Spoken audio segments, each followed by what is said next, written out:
5분입니다.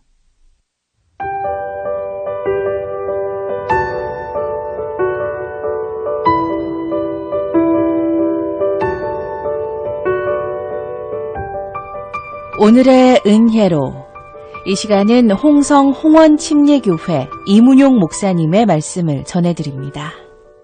오늘은 시편 1편 1절에서 6절까지 말씀을 가지고 어떤 열매를 원하십니까? 이런 제목으로 잠시 말씀을 나누겠습니다. 시편은 성도의 실제적인 삶의 고백을 담고 있는데 이 1편이 전체를 여는 키와도 같다는 것입니다. 1편을 잘못 이해하면 줄줄이 잘못 연결될 수밖에 없다는 사실을 생각하면서 오늘 시편 1편을 통해서 은혜 나누기 원합니다. 그는 시냇가에 심은 나무가 철을 따라 열매를 맺으며 그 잎사귀가 마르지 아니함 같으니 그가 하는 모든 일이 다 형통하리로다.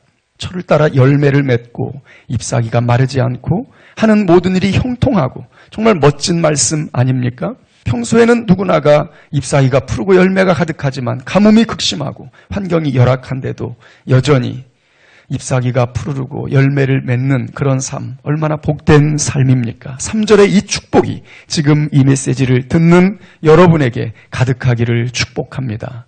그런데 이 3절의 말씀은 4절과 함께 비유입니다. 무엇을 말씀하기 위한 비유입니까? 나머지 1, 2절과 5, 6절을 설명하기 위한 비유입니다. 자칫 잘못하면 내게 좋은 것만 따다가 쓰기 좋은 그런 본문입니다. 철을 따라 열매를 맺고 사시사철 잎사귀가 푸르르고 만사가 형통한 것만 주목해서는 안 된다는 말입니다. 3절에서 중요한 부분은 시냇가에 심은 나무라는 그 부분입니다. 예수님께서 주셨던 요한복음 15장의 주옥 같은 말씀과 연결되는 부분입니다. 나는 포도나무요 너희는 가지라. 그가 내 안에 내가 그 안에 거하면 사람이 열매를 많이 맺나니 나를 떠나서는 너희가 아무것도 할 수 없음이라. 열매를 많이 맺는 것보다 가지된 우리가 포도나무 대신 예수님께 붙어 있는 것, 이것이 강조된 말씀입니다.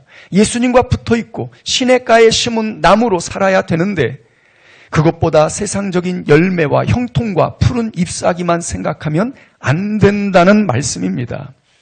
어쩌면 이것이 간증의 한계인지도 모릅니다. 다 그런 것은 아니지만 우리의 귀를 솔깃하게 하는 간증은 주로 어떤 것들입니까? 세상적인 열매가 너무나도 특별해서 귀를 쫑긋하게 만드는 그런 체험들, 그런 체험의 간증이 얼마나 우리의 귀를 쫑긋하게 합니까?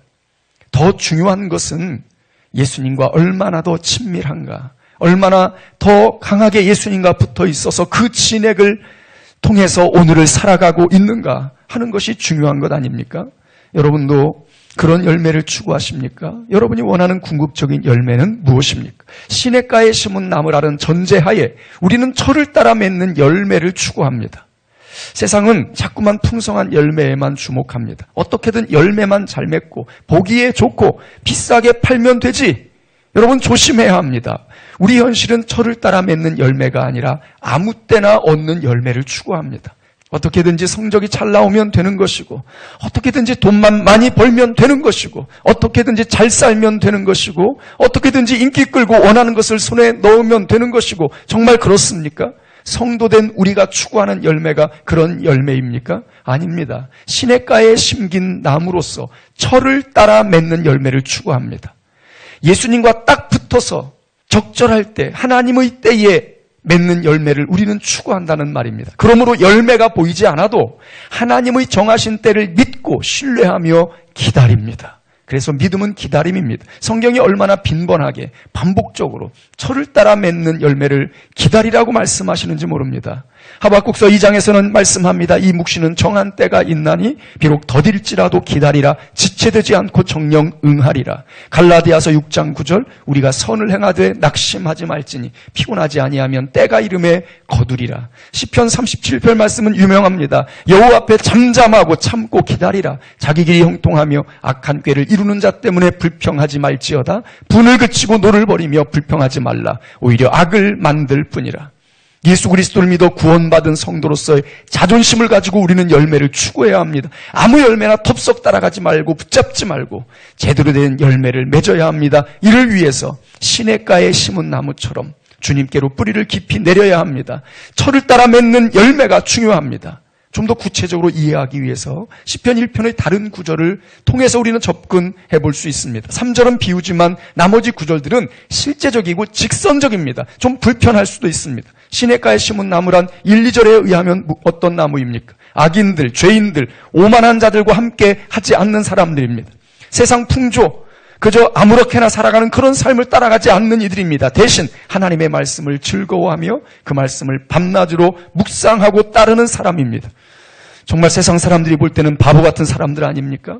온갖 좋은 것이 가득한 시대에 얼마나 답답한 이들입니까? 머리를 쓰면서 변칙을 사용해야 출세할 수 있는데 고지식하게 말씀대로 산다고 고집을 피우고 있으니 얼마나 바보 같습니까? 그럼에도 불구하고 성도는, 복 있는 사람은, 좋은 열매를 구하는 이들은 세상을 따르지 않고 말씀을 따르려고 부단히 애쓰는 이들입니다. 더 깊은 묵상과 온전한 순종을 추구합니다. 왜? 믿음이 있기 때문입니다. 어떤 믿음입니까? 철을 따라 맺는 열매에 대한 믿음이 있습니다. 철을 따라 맺는 열매는 5, 6절에서 직선적으로 설명합니다. 바람에 나는 겨 같은 세상에 속한 열매를 자랑하던 이들이 심판받고 망할 때 의인의 모임에서 하나님의 인정을 받는 영광의 현장에 그들은 있을 것입니다. 당장은 수확이 적고 손해를 보고 때로는 어려움을 겪을지라도 비웃음과 수모와 창피를 당할지라도 철을 따라 맺는 열매를 믿고 기다립니다.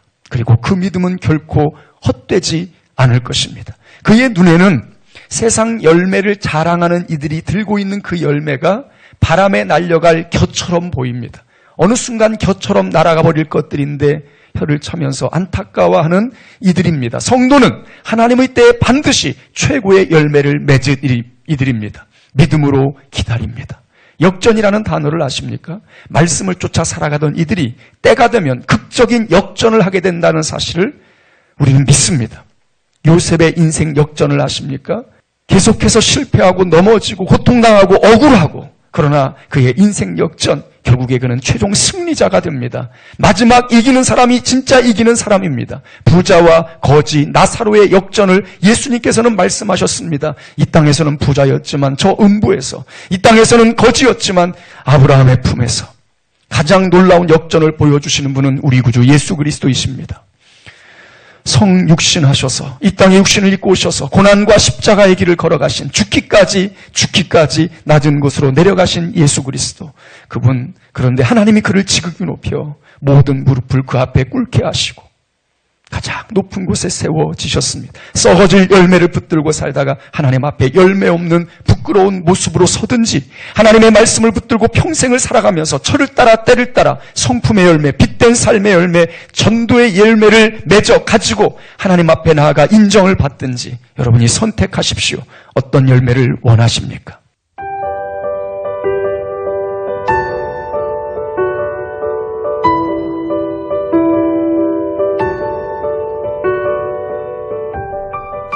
오늘의 은혜로, 오늘은 홍성 홍원침례교회 이문용 목사님의 말씀을 전해드렸습니다.